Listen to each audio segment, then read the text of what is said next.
Hello students. तो आज के इस वीडियो में आपका स्वागत है। आज हम चर्चा करेंगे नरेशन में असर्टिव सेंटेंस का नरेशन बनाना। असर्टिव सेंटेंस का हम डायरेक्ट से इनडायरेक्ट कैसे बनाएंगे, आज हम उसी के बारे में चर्चा करेंगे। और जैसा कि आपको पिछले वीडियो में बताया गया था कि कभी भी आप डायरेक्ट से अगर इनडायरेक्ट बना रहे हैं तो बेसिकली दो प्रकार के नियम लगते हैं। एक आपका कॉमन रूल्स होता है और दूसरा स्पेशल रूल्स। तो आइए हम देखते हैं कि जब असर्टिव सेंटेंस का हम इनडायरेक्ट बनाएंगे तो ऐसे स्थिति में जो कॉमन रूल्स हैं उनका प्रयोग हम किस प्रकार से करेंगे। तो आइए देखते हैं। देखिए, इसमें सबसे पहला नंबर है असर्टिव सेंटेंस का इनडायरेक्ट बनाना। तो इसमें सबसे महत्वपूर्ण बात यह है कि जब आप असर्टिव सेंटेंस को इनडायरेक्ट में बदल रहे हैं तो सबसे पहले आपको कुछ पॉइंट्स हैं जो नोट के रूप में हैं और इनको आपको समझना जरूरी है। जैसे पहला नोट है, ऐसे वाक्यों में कंजंक्शन वर्ड दैट का प्रयोग किया जाता है। कहने का यह मतलब है कि अगर कोई डायरेक्ट सेंटेंस अगर दिया हुआ है और उसको इनडायरेक्ट में अगर आप बदल रहे हैं तो जो इसमें दो पक्ष होते हैं, एक आरबी होता है, एक आरएस होता है। तो जैसा कि हम आपको यहाँ देखिए लिखे हैं कि he said I am reading my book. तो ये जो I am reading my book है इसका नाम आरएस है। और यदि यह आरएस का जो वाक्य है यानी कि जिसको रिपोर्टेड स्पीच कहेंगे, यदि साधारण हो यानी कि अगर वो असर्टिव सेंटेंस हो, तो देखिए यह वाक्य आपका असर्टिव है, इसलिए ऐसे वाक्य को जब भी इनडायरेक्ट बनाएंगे तो कंजंक्शन वर्ड दैट का प्रयोग किया जाएगा। यहाँ देखिए दैट लगा हुआ है, तो यहाँ दैट का प्रयोग कब होगा? जब यह वाक्य असर्टिव होगा। तो पहला नियम है कि ऐसे वाक्यों में कंजंक्शन वर्ड दैट का प्रयोग किया जाता है। तो ये पहला नियम हो गया। अब आइए नंबर 2 पॉइंट है कि आरएस के वाक्यों में निम्न 3 प्रकार के परिवर्तन होते हैं और जिन्हें हम कॉमन रूल्स कहते हैं। देखिए, पिछले वीडियो में जो कॉमन रूल्स की बात मैंने की थी, यही कॉमन रूल्स जो हैं यहाँ पर असर्टिव सेंटेंस का जब आप इनडायरेक्ट बदलने चल रहे हैं तो ये कॉमन रूल्स यहाँ काम कर रहे हैं। और ये जो कॉमन रूल्स हैं ये कितने प्रकार के हैं? 3 प्रकार के हैं। अब कौन कौन है? देखिए, पहला आपका है, इसमें लिखा हुआ है पर्सनल चेंजिंग। दूसरा जो रूल है कॉमन रूल में, वर्ड्स चेंजिंग। तीसरा आपका है टेंस चेंजिंग।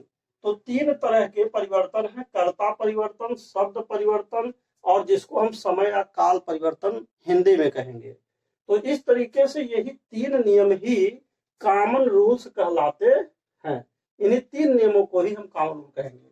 तो जिसमें से अब आपका पहला हम आपको यहाँ समझा रहे हैं कि पर्सनल चेंजिंग यानी कि कर्ता परिवर्तन। पहला नियम किस प्रकार से हम इसको अप्लाई करेंगे, किसी भी डायरेक्ट से इनडायरेक्ट में कैसे बदलेंगे, तो आइए देखते हैं। अब देखिए, इसमें रूल नंबर 1 है, पहला नियम। अब इसमें कहा जा रहा है कि यदि आरएस के वाक्य में फर्स्ट पर्सन यानी कि I, my, me, myself, we, our, us, ourself, etc आए हों तो इन्हें आरबी के सब्जेक्ट के अनुसार बदल दिया जाता है। तो ये आपका नियम है। अब इस नियम को अप्लाई कैसे किया जाएगा, अब आइए हम उदाहरणों को देखते हैं। पहला उदाहरण आप देखिए, क्वेश्चन नंबर 1 कह रहा है he said I am reading my book. तो यहाँ पर आप देख रहे हैं कि ये जो आपका है, यह जो है यह भाग आरबी है। आरबी आरबी वाले रिपोर्टिंग वर्ब। और ये जो भाग आपका है इसको हम कहेंगे आरएस। इसका नाम होगा रिपोर्टेड स्पीच आरएस। तो जो ये आरएस के वाक्य होते हैं इसी में 3 परिवर्तन होता है और इन तीनों में से ये पहला परिवर्तन चल रहा है जो आपका पर्सनल का है। तो हमको ये देखना है कि अगर आरएस के वाक्य में, अब आरएस का वाक्य कौन है? ये देखिए, ये आपका आरबी है, यह वाक्य, ये पार्ट आरबी है और यह आरएस है। तो आरएस के वाक्य में फर्स्ट पर्सन, अब चूंकि पर्सनल चेंजिंग में 3 तरह के पर्सन होंगे तो अभी हम आपको फर्स्ट पर्सन बता रहे हैं, फिर आपको सेकंड पर्सन बताएंगे, फिर थर्ड बताएंगे। तो फर्स्ट पर्सन में आप देख रहे हैं कि I, my, me, myself, we, our, अस, या इनमें से कोई अगर आया हो तो देखिए इसमें सबसे पहले देखिए क्या आया है, आई, और इसमें यहाँ देखिए क्या आया है, माई।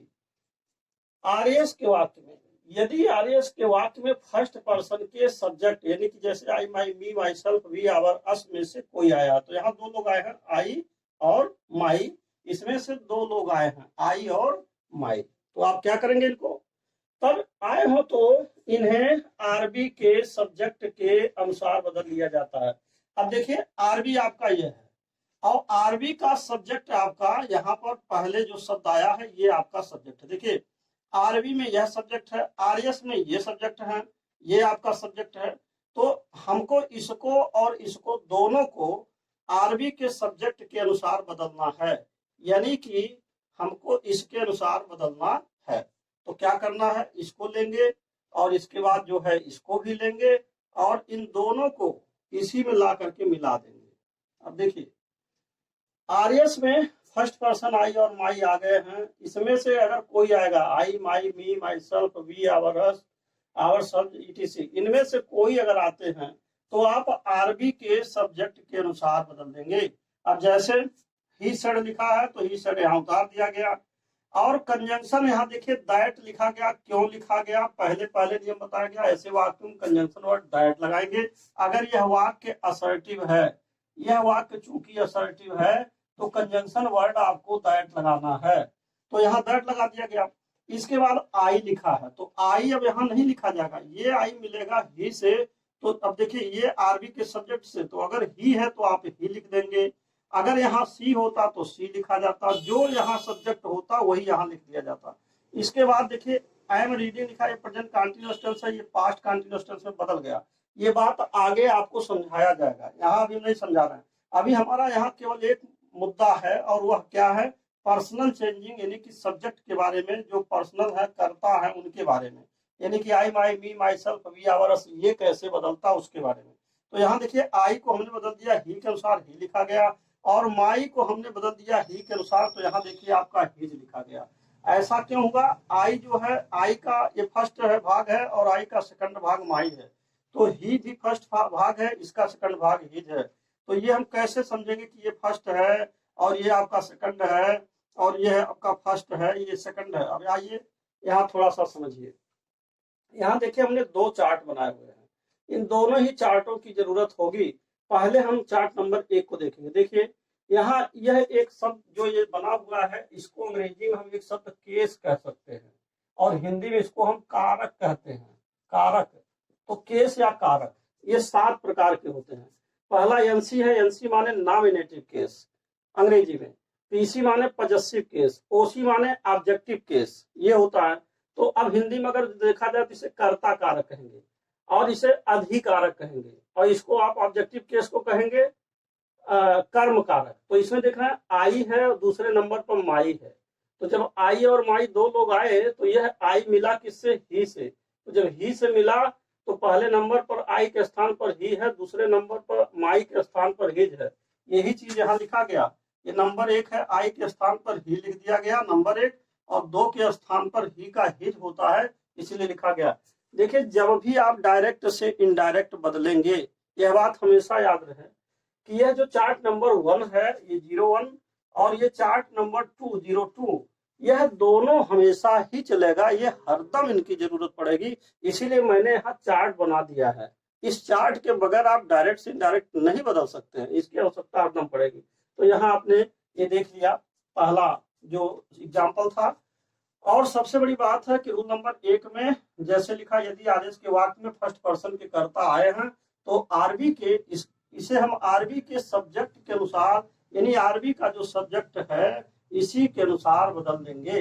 अब आइए उदाहरण नंबर 2 देखते हैं। तो दूसरे में लिखा ही सेड और यहाँ लिखा वी, यहाँ लिखा है आवर। तो देखिए जैसे यहाँ आई, my, me, myself, we, our, तो यहाँ पर भी 2 चीज मिल रहा है। तो नियमतः इनको भी हमको क्या करना होगा, इनको भी ला करके इन्हीं के अनुसार लिख देना होगा। परंतु जब हम इसको लिख रहे हैं तो ही सेड और कंजंक्शन दैट लगा रहे हैं। दैट क्यों लगा रहे हैं, क्योंकि यहाँ असर्टिव सेंटेंस है, अगर असर्टिव होगा तो दैट कंजंक्शन लगेगा। ये आपको सबसे पहले नियम बता दिया गया है। इसी को आप कह सकते हैं ये स्पेशल नियम है। असर्टिव सेंटेंस में यह एक स्पेशल नियम है कि अगर ये असर्टिव सेंटेंस होगा तो कंजंक्शन दैट लगेगा। तो ये दोनों साथ साथ चल रहा है, कॉमन रूल भी चल रहा है, स्पेशल रूल भी चल रहा है, ये भी ध्यान में आपको रखना है। लेकिन कॉमन रूल जो है मेन रूल्स हैं, क्योंकि अगर अगर इनको आप लेकर नहीं चलेंगे तो कोई भी परिवर्तन संभव नहीं है। इसलिए कॉमन रूल्स हर जगह आते तो ये पहले चलेगा। तो आगे देखिए, अब बात आती है कि जो ही है, तो यहाँ देखिए ही सेड लिखा है तो ही सेड हमने उतार दिया। और जब वी की बात आई तो वी मिला ही से, तो यहाँ हमको ही लिखना चाहिए था, लेकिन यहाँ पर दे लिखा गया। और जबकि आवर यहाँ है तो ही के अनुसार यहाँ हिज लिखना चाहिए था। जैसे यहाँ हिज है तो ही का सेकंड हिज होता है, तो यहाँ देयर लिखा गया, और जबकि हिज नहीं लिखा गया, तो ऐसा क्यों है? अब आप जरा इसको समझ लीजिए। अब हमको जरूरत पड़ेगी इस चार्ट की। अब आइए इसको गौर से देखिए। जैसे कि सिंगुलर नंबर और प्लूरल नंबर, एक शब्द होता है नंबर। नंबर तो नंबर माने होता है संख्या या वचन, जिसको हिंदी में कहते हैं संख्या या वचन। यानी कि सिंगुलर नंबर और प्लूरल नंबर नाउन का होता है, या फिर प्रोनाउन का भी होता है, चाहे नाउन हो या प्रोनाउन हो। यहाँ पर तो ये प्रोनाउन है, तो जैसे नाउन के बहुवचन बनते हैं, सिंगुलर प्लूरल होते हैं, ऐसे ही प्रोनाउन के भी सिंगुलर एंड प्लूरल होते हैं। तो यहाँ देखिए सिंगुलर में हमने इन प्रोनाउंस को सिंगुलर में और प्लूरल में एक अलग श्रेणी बना दिया। तो सिंगुलर में कौन है? आई है, सिंगुलर में यू है, सिंगुलर में ही सी इट है। और जब आई का बहुवचन आप बनाते हैं, आई का जब प्लूरल बनाते हैं, तो आई का प्लूरल वी होता है, यू का प्लूरल यू ही रहता है। अब देखिए ही का, सी का और इट का, इन तीनों का प्लूरल दे होता है। तो अब देखिए बात यह है कि अगर यहाँ पर वी आया तो वी मिला ही से। अब गौर करिएगा, अगर यह जो वी है यह मिल रहा है ही से, तो अब बात यह है, देखिए अगर यहाँ वी है और ये जो आपका यहाँ वी है, यहाँ से मिलिए, देखिए अगर यह वी है और यह वी जो है मिल रहा है किससे? ही से। अगर यह वी जो है ही से मिल रहा है, तो ही कह रहा है कि भाई आप जो है ज्यादा हैं, यानी कि आप बहुवचन, हम तो एक वचन है, यानी आपकी संख्या ज्यादा है, हमारी संख्या कम है, हम आपका सामना नहीं कर सकते। तो ऐसे स्थिति में क्या करना होगा? यह जो ही है ये फिर ट्रांसफर कर देगा अपने दे के पास, कि भाई आपका सामना हमारा जो बहुवचन है यही लोग कर सकते हैं। तो अब यहां से मिल गया हमको दे। बात समझ आ रहा है?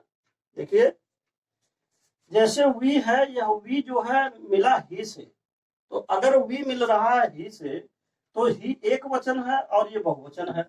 अगर वी मिल रहा है ही से तो वी बहुवचन है, ये एक वचन है, तो एक वचन कहेगा कि हमारे बहुवचन के पास जाइए, तो मिल गया दे। अब हमको ये दे वाला जो कॉलम है, यानी दे वाला जो शब्द है, इसको यहाँ से लेना है। अब आएंगे हम दे वाले में। अब देखिए यहाँ आ गए, तो जब दे वाले में आएंगे तो जहां वी फर्स्ट है, अब देखिए यहाँ वी आपका फर्स्ट कैटेगरी में है, ये वी जो है फर्स्ट है, और यहाँ पर भी आपका ये फर्स्ट है, तो हमको वी के स्थान पर दे लिखना होगा। ये आपका फर्स्ट हो गया। और यहाँ पर देखिए ये सेकंड, आवर जो है सेकंड है, यानी कि दूसरा नंबर है, तो यहाँ दे का दूसरा नंबर डियर होगा।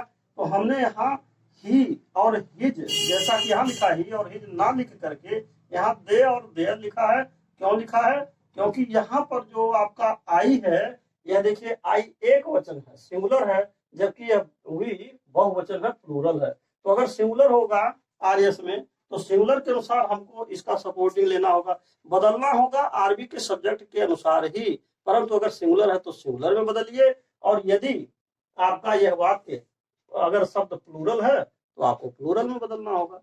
तो ये हमेशा याद रखिए कि chart number 1 and chart number 2 ये दोनों ही हमेशा काम करता है। तो ये था पहला नियम आपका, रूल नंबर 1, कि यदि आरएस के वाक्य में फर्स्ट पर्सन के कोई भी इसमें से सब्जेक्ट आते हैं, जैसे I, my, me, myself, we, ourself, तो इनको आप आरबी के सब्जेक्ट के अनुसार बदल देंगे, सब्जेक्ट के अनुसार बदल दिया जाता है। तो ये था आपका पहला नियम, यानी कि जो पर्सनल चेंजिंग है उसमें आपका पहला नियम है। अब हम आपको समझाएंगे जो नेक्स्ट है दूसरा, यानी कि जिसको आप कहेंगे कि यदि आरएस के वाक्य में फर्स्ट पर्सन के बजाय अब अगर सेकंड पर्सन के सब्जेक्ट आए तो हम क्या करेंगे। अब आइए उनके बारे में देखिए।